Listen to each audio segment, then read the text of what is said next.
Hi, I'm Ulysses, Hi, I'm Daniel. Daniel Sherrier. and this is Comics Odyssey. Thanks for joining us once again today. My guest is Daniel Sherrier, a writer of great renown, shall we say? I'm working on great renown. Not quite there yet. Thank you. Yeah, you'll find him on Substack, and your Substack it just goes by your name, right? Yeah, well, I call it And the Quest for Pop Culture, but yeah, it is danielsherrier.substack.com. And what's going on at your Substack lately? Well, I am continuing my Superhero Pro Series Terrific, which is due to wrap up hopefully this summer if all goes well. So that is a weekly pro superhero series kind of focused on flawed but aspirational superheroes trying to live up to that superhero ideal. So I have 3 books out in that series, so I am currently serializing the 4th and final one. And then otherwise, I do some commentary on various elements of pop culture and comic books, books, movies, TV shows. Just today, I posted a look back at a crossover between Star Trek and the X-Men that came out in the late '90s. So that was fun to revisit. So yeah, lots of random stuff like that over at my site. Yeah, and one of them you have a post on Doom Patrol. Yes, I do have a post going diving into exactly that volume of the Doom Patrol. Let's remember, link me to that one when we're done, and I'll put it on in the Substack post for people who Okay, are yeah, interested absolutely. in digging more. And it's part of the reason that we agreed to dive into the Doom Patrol a little bit, having both an interest in the Doom Patrol. So did you read Doom Patrol coming up on comics, or is it just a recent interest? I mean, I would say not. It's not recent, but it is a later thing that I came about. Probably, I'm not sure if you remember the black and white showcase reprint series of trade paperbacks that DC did probably around 2005 or so. I originally had that black and white version, and I think I read some issues online, but also read some of the Grant Morrison series, and I have sampled some of the attempted relaunches here and there, like the John Byrne one. Around I think 2000 or so, and there was even a later one I think that Keith Giffen did, if I'm not mistaken. But yeah, it's a title I've always had a soft spot for. They very rarely have recaptured their former glory of their original heyday in the '60s. So I'm kind of hoping to see a great relaunch that really captures what made them great back then. I think the Grant Morrison one is the other big one. But yeah, it's a series that I would love to write myself because it's so off kilter. I would consider it the best DC series of the 1960s. Yeah. That's actually fair, because I have been collecting quite a few of these DC Finest volumes, and I do dip in to the Silver Age ones. Like, I have this Green Lantern one. Yeah. I have Flash, Supergirl, and all that. And I think so far of that era, the Silver Age, this is the best that of these DC Finest. Still, better in small doses, but definitely. Yeah, it is not for binge reading, but yeah, it does combine like sort of like the strengths of a Marvel's '60s comic and the strengths of a DC Silver Age comics. Like, whereas like Marvel pioneered the superheroes with personal problems, with the Doom Patrol it kind of inverts that, where it's becoming a superhero is how they cope with their personal problems. Like, getting their powers absolutely derailed their lives, but they kind of crawled from the wreckage, to pull from the title of the Grant Morrison relaunch. Yeah, so yeah, Yeah, and very creative stuff. it also pulls from the Marvel. I don't know if it pulls from it. It probably actually precedes it, right? 63. I don't know. What's that? You're talking about the X-Men connection? Yeah, X-Men and really all the Marvel, where the powers are kind of monstrous and freakish, and uh, not glamorous, you know. Yeah, well, I guess the Fantastic Four started that with the Thing, and that was 1961 initially, so that was a little bit before then. But yeah, you're right. These are not superheroes that you would want to be yourself. Now, I mean, maybe Rita is the only one who's like a conventional superhero. She just kind of got powers and I guess was traumatized by it. But yeah, Larry and Cliff, they are absolutely mutilated. You got a mummy man with a radioactive ghost inside him, and then yeah, Cliff is just a brain in a tin can. And the mummy man with the radioactive ghost inside him, when he unleashes the ghost, if the ghost doesn't come back within a minute, he dies. Yeah, and they are like two separate beings. Like Larry is not that negative man. He actually refers to him in the third person. Like that is a separate entity that resides within him that really gets all the glory, and he is just the host for it. So Larry himself isn't really that much of a superhero. He just has to be present to unleash that superhero, that's being within inside him as the need arises.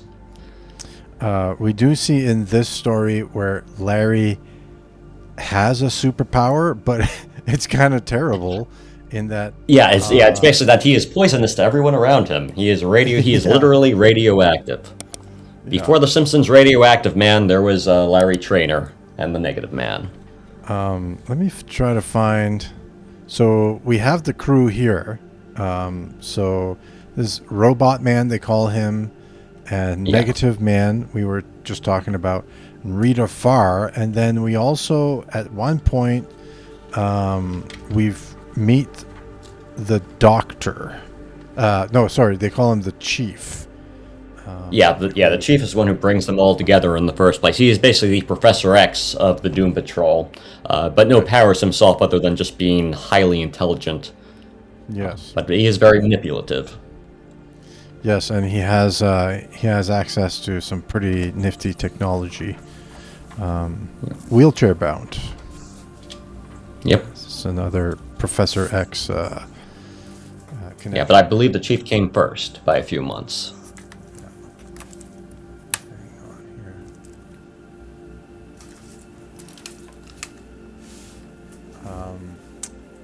Oh, it looks like we got Henry. I'm here. Can you hear me? Yes. Hello. Thanks for joining us. Hey, sorry about that. I forgive you. Thank you. With that out of the way, shall we look at some Doom Patrol? I'm ready when you are. Sure, let's go into it. Yeah, we're in. So, we kind of talked about Doom Patrol a little bit. How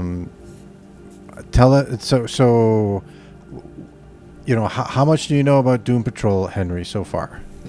Not that much. I was never a fan, and sometimes I get them confused with Vengeance Squad from Charlton.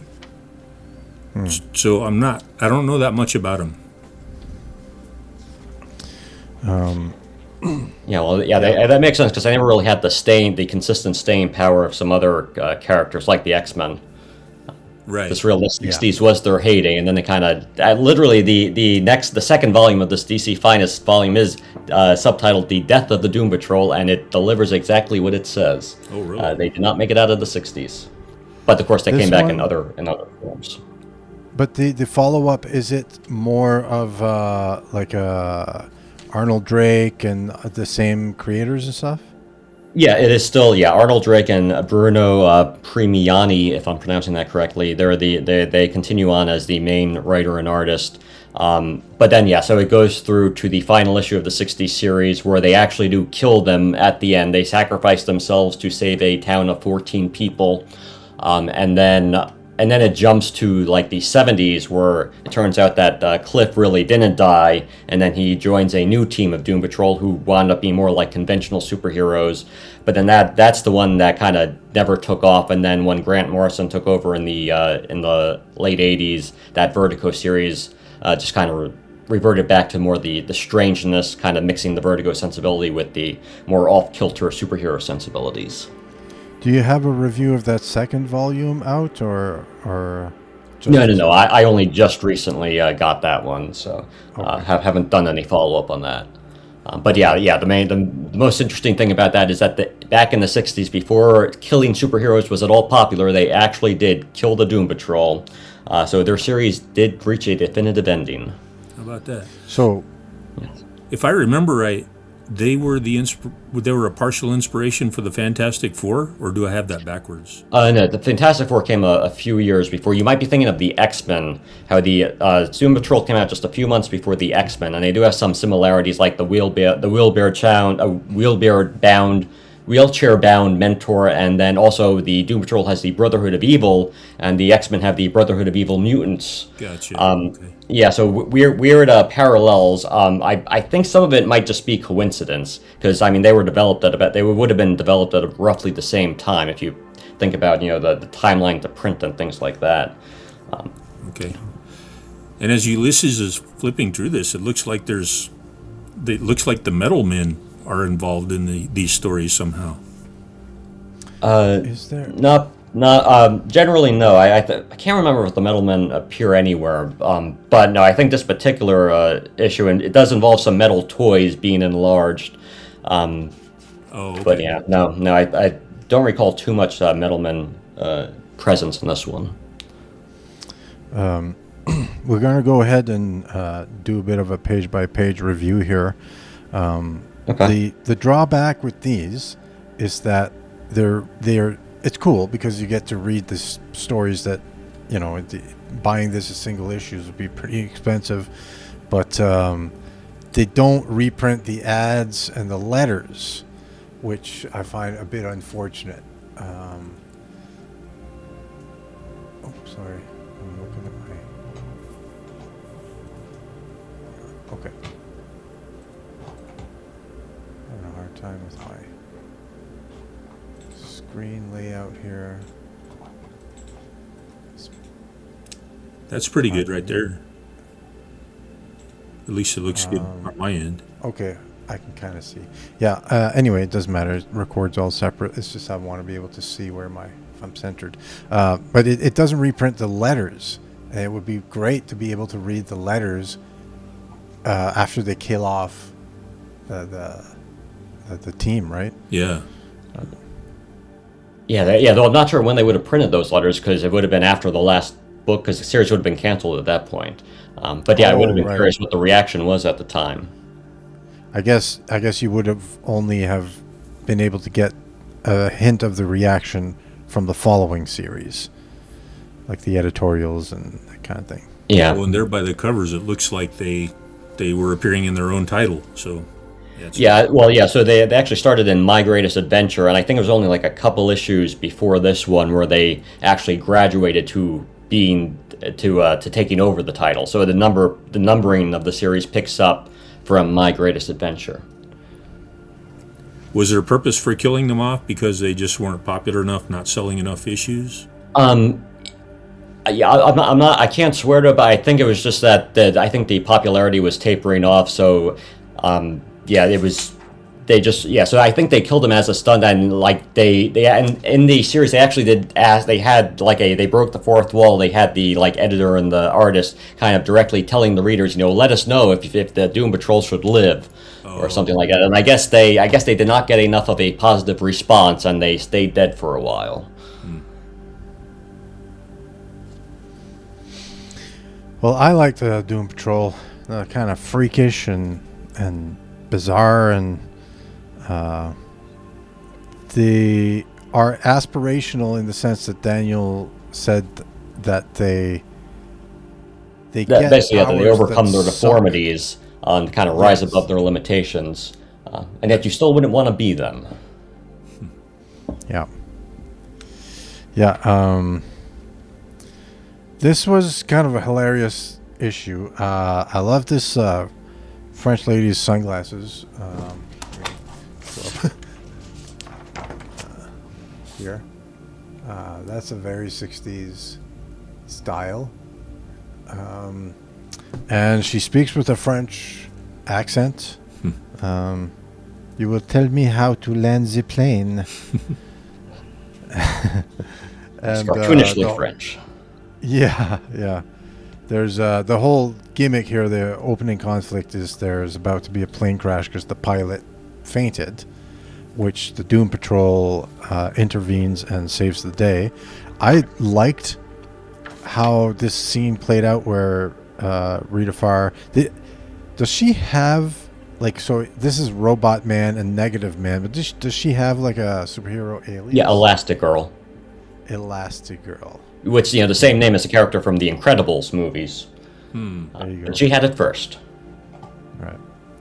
So she goes into giant form and runs at the same speed as the plane. This is a beautiful panel here. Yeah. And stops the plane. But first, Negative Man escapes Larry Trainer, his name is. He unleashes Negative Man, who carries Robot Man into the plane. So Negative Man doesn't do the heroic deed himself, because if he's not back within Larry's body within a minute, then Larry dies. And then Robot Man tries to land the plane, but then the engines go out, so Elastigirl has to save the day. Which I thought was a good way. Like, every issue's someone's first, especially in this era. It's like, give them a mini mission to do, so that you can see what their powers are, get an idea of who they are. But the twist is that it was all a put on. We learn so this lady's actually not a French lady, right? No, she is French, but she's pretending to be innocent, but she is indeed French. I was gonna say, like, there are laws in Canada against doing a French accent if you're not French. Well, you haven't caught me yet, so. Yeah. So, and then her boss, like the big bad guy, is a brain in a jar. Wow. Yeah, like Krang from the Ninja Turtles, but long before Krang. Yeah. Blub, right? And Negative Man, boy, as far as superpowers go, that sucks. Yeah, for real. Yeah, and as we mentioned earlier, if he opens up those bandages, he is radioactive, and he would kill everyone around him. Oh. Exactly. He is a deadly superhero. Industrial strength bandages there. Yep. And they're specially chemically treated by the chief. Yeah, and I believe this is the issue where it's revealed that he is that radioactive if he does not have those bandages. Yes. Robot Man's power is just being a robot, but he's a robot by necessity, because it keeps his brain in there, but like he can't have a real body. So it's kind of cool that he's super strong, but he's also kind of a brain in a jar, right? Yeah, I mean, it's like it takes like the idea of the Thing from the Fantastic Four to even a worse extreme, where the Thing at least has a body of some sort. He is still physical, but yeah, he is just a brain. He is cut off from sensation. But I think one thing that they do sometimes do with his robot body is he can mold it into different shapes as needed, and it kind of disassemble and reassemble in certain ways. So they are all very visual powers. So that works well on the comic. They are built for the comic book page. Yeah, and as you say, like, Elastigirl's the only one who has more or less conventional powers. In the TV show, they change it so that she's more like freakish. Yeah, she's basically like a blob who struggles to keep herself together. I always thought that they just needed to add something like an Alice in Wonderland syndrome, where it's like she struggles to stay the correct size, but maybe she's able to focus during a mission or something like that. Like if she's feeling too insecure, she's too small. If she's feeling narcissistic, she's too big. But yeah, they have it. Her powers are fully under control in these comics. So she is basically like Giant Man or Ant-Man or the Wasp. I was going to say, so she doesn't really stretch. She grows or shrinks. Yeah, though later she does acquire the ability to stretch like Mr. Fantastic. But yeah, in the earlier issues, it is just growing and shrinking straight up. Huh. Strange they would call her Elastigirl. Yeah, I wondered that myself. They're But these comics have everything that's cool as far as I'm concerned. Like he's got like the brain in a jar's got a minion who's a gorilla in a dude costume, which is Yeah, it is give me more of unbridled that. creativity throughout that volume. Yeah, they just whatever goes, And then there's another henchman who's dressed as a little girl. This is a very ugly little girl.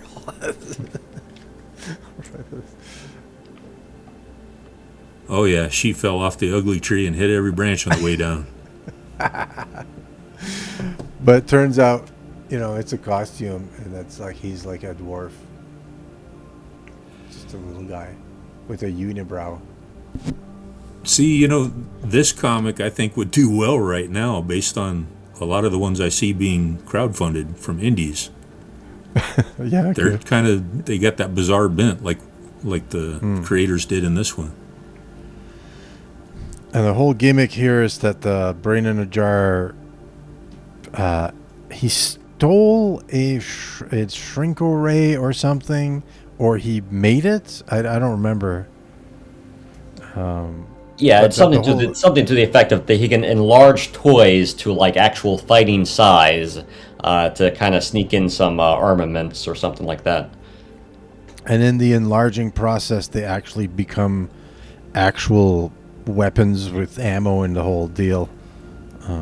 Yeah, so I guess you can't really think about it too much, but Right. yeah, it facilitates a fun adventure. Is basically the bottom line. Precisely. Yeah, I like that. You just it gives the reader something to do. Like, okay, come on, go along with it so we can all have a good time here. Yeah, because I figure these are. I assume that back in this era, these comics were written very fast with very little room for self-editing, just with the need to get them out. So that might result in some like inconsistencies and oddities, but there is this purity of imagination that kind of lasts, and that's a large part of the charm. I remember when I was a kid playing with these paratrooper toys. How about you, Henry? I seem to remember seeing them. I never did buy one. I tried to make a parachute for my GI Joe and it out of a bread sack, and it didn't work very well. Well, my dad taught me how to make one out of a bread sack, and mine did work. Well, la ti da. Well, my dad could beat up your dad. Okay, I guess so. Yeah, but you got to experience the real thing, so this is Yeah, this is just that was just a taste for you. mine was not made out of a bread sack, thankfully. Yeah. Anyway, well, of course, what they do with the toy soldiers and the toy tank and all that's been expanded. What do? They go rob a bank.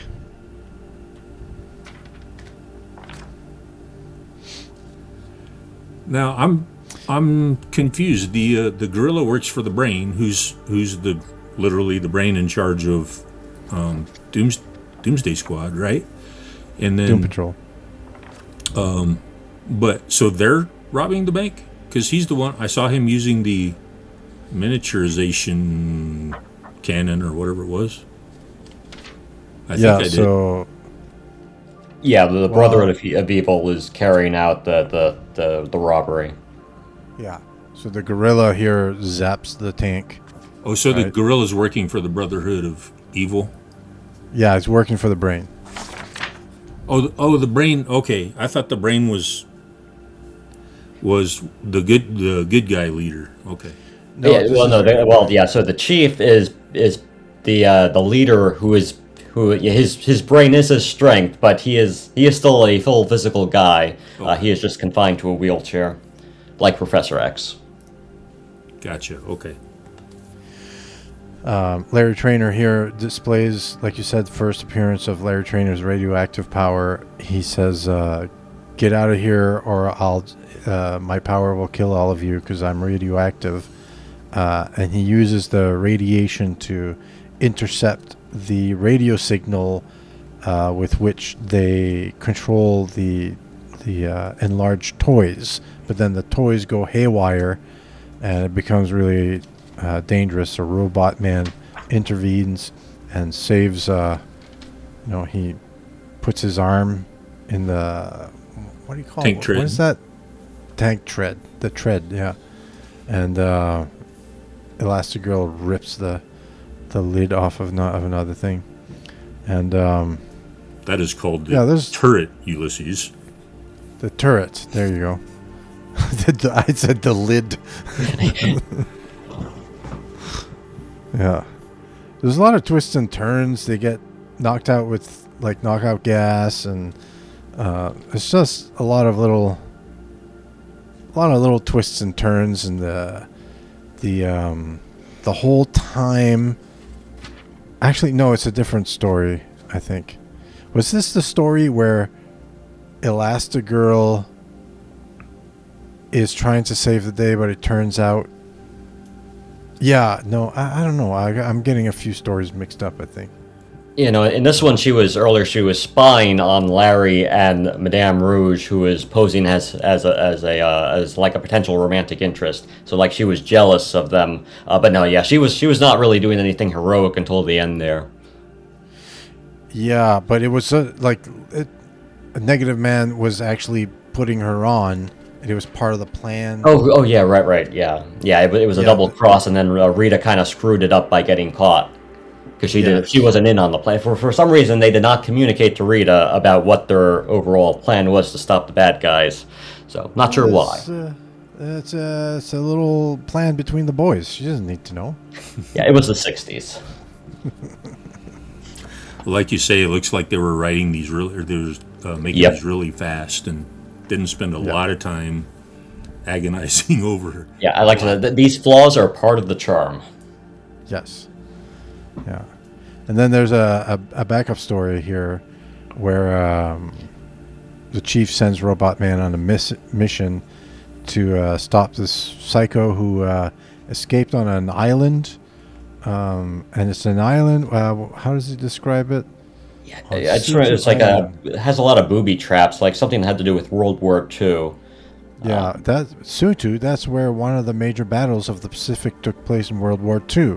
So the guy has access to weaponry, and so which makes it more interesting for Robot Man to go deal with this guy on this island.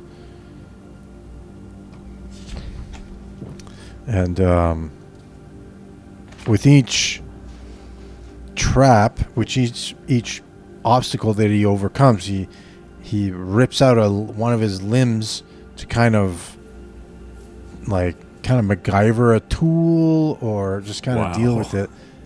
Yeah, and he ends up ripping up his arm to make a wire to go across that chasm, which we assume he threw the copper wire across, because otherwise he wouldn't have been able to attach it to the other end. That page right there is and this one is probably why I thought that the Metal Men were involved in this somehow. Only one Metal Man, and that's Robot Man. Yeah. And then the second obstacle, he gets caught in one of these booby traps, these like what they call them, pillboxes, right? Yeah. Concrete, like bunker kind of thing. Mm-hmm. And so he can't open the door, so he rips his leg out and reshapes the leg into a key. Wow. I don't know why there's a keyway on the inside, but again, don't think too much about it. Yeah, I think it said that he reshaped. So I don't know how he figured out what the shape needed to be, but he kind of molded it into exactly the key that he needed. Yeah. And then so he fashions a crutch out of a branch, and the guy's shooting artillery rockets or something at him. So Robot Man rips out another leg and turns it into a boomerang. Oh my gosh. It's just come back, you yellow bastard. I'll bite your legs off. Yeah, it is the Monty Python a bit long before Monty Python. Yes. Finally, motorized, like a remote control tank comes at him. He does the trick again with the treads, but that rips out his other arm. So he's like a quadriplegic here, and finally the psycho comes out, because he's emboldened.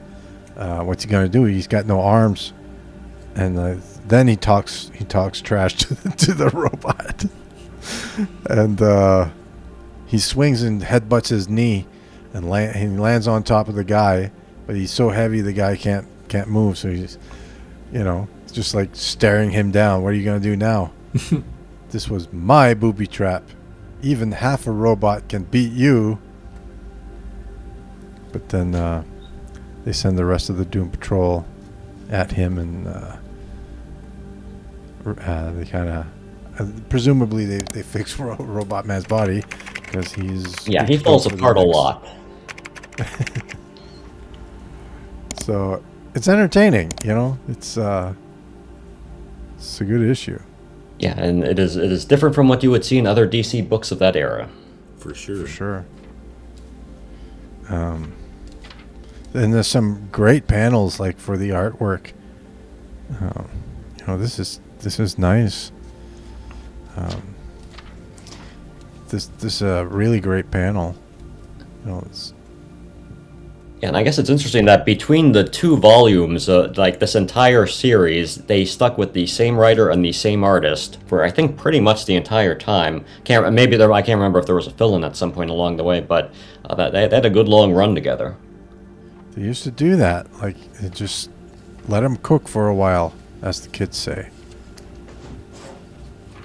I think I've read quite a bit through this, and there's just a lot of bonkers characters, and she gets kind of like a proper costume, and they sort of get an outfit, like to make them all kind of look the same. They get this red and white outfit. Yeah. Or at least Rita and Larry do.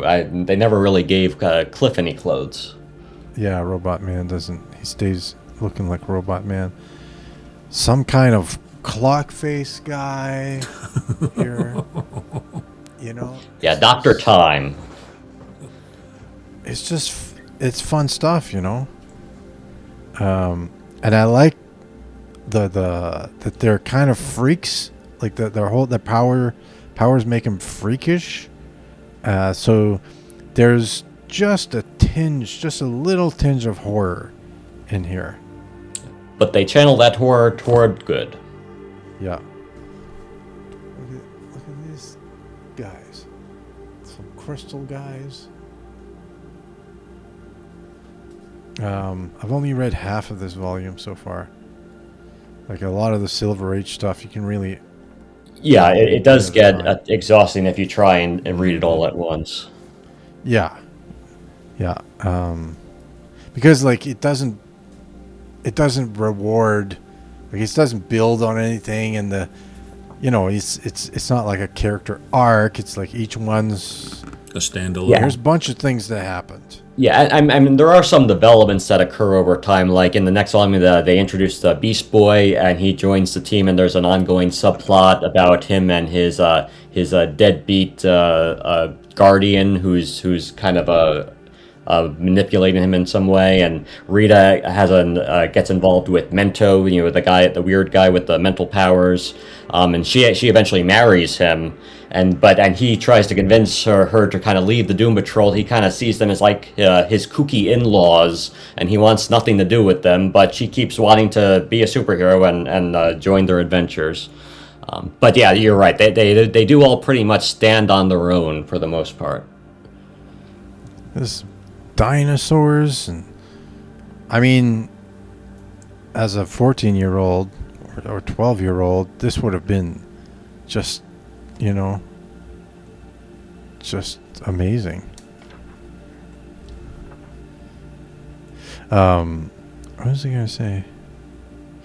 Do you remember, Daniel, do they have a base of operations, like a location, like geographically? Yeah, they reference a headquarters, but I don't think they establish specifically where they are. And I might just be forgetting that detail. But yeah, they do have a headquarters.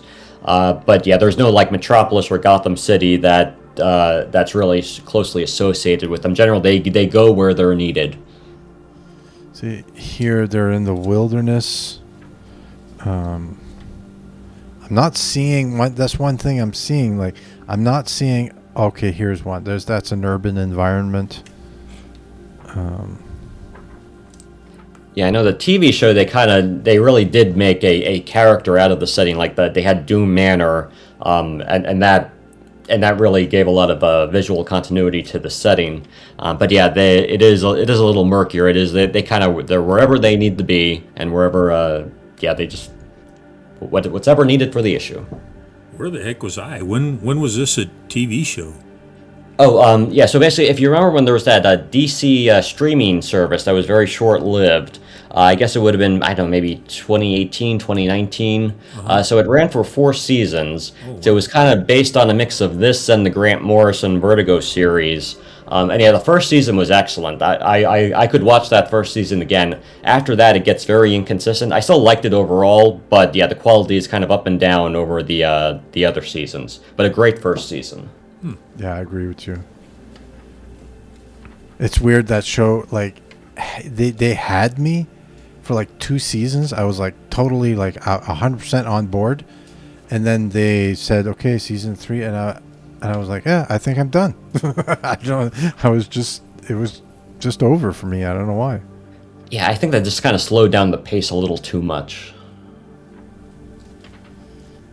But it is strange. It's the whole idea is like exploring the strange a lot. Oh, look at this. Power lines.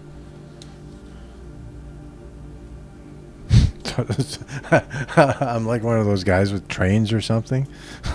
I saw power line. Oh, look, power lines. I wasn't going to say anything.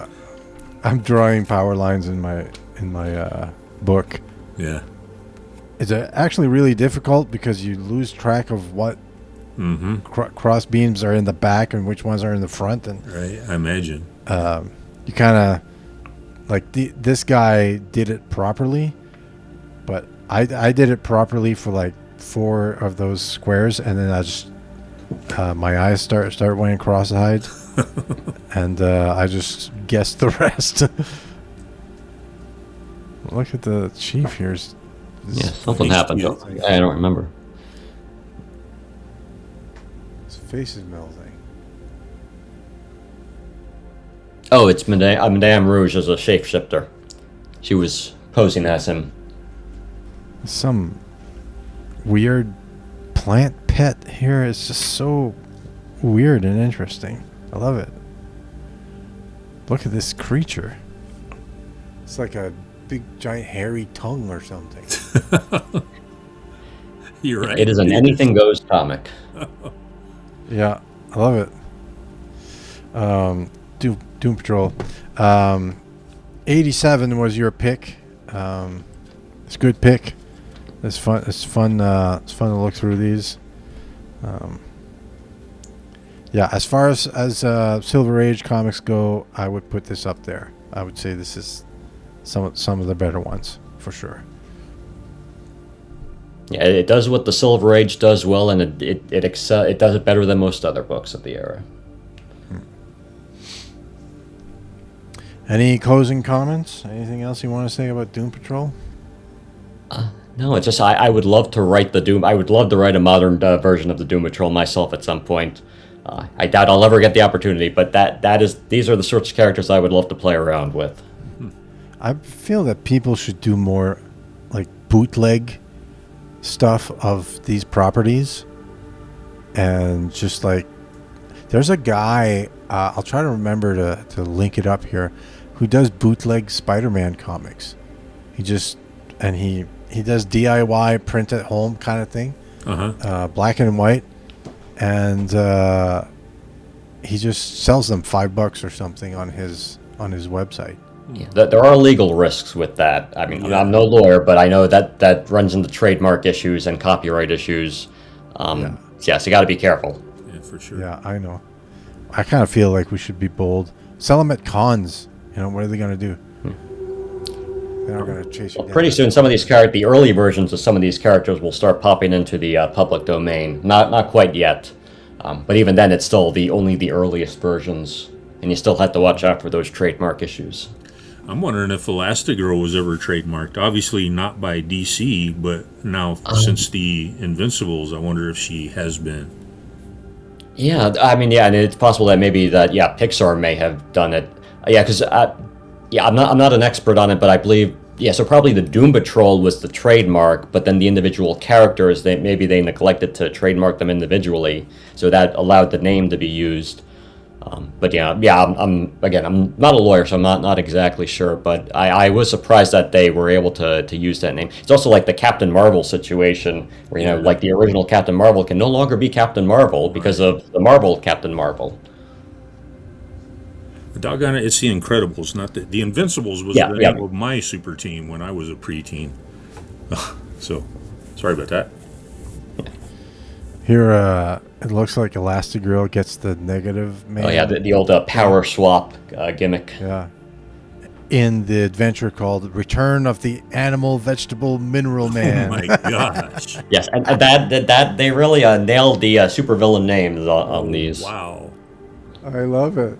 I love it. A horrible accident while playing 20 questions resulted in in an upcoming issue of Spirit Girl, it's going to be Spirit Girl versus Swarm of Bees Man.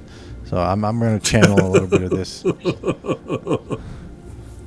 So look for that at comicsodyssey.substack.ca. My co-hosts' Substacks and all that stuff will be linked down below.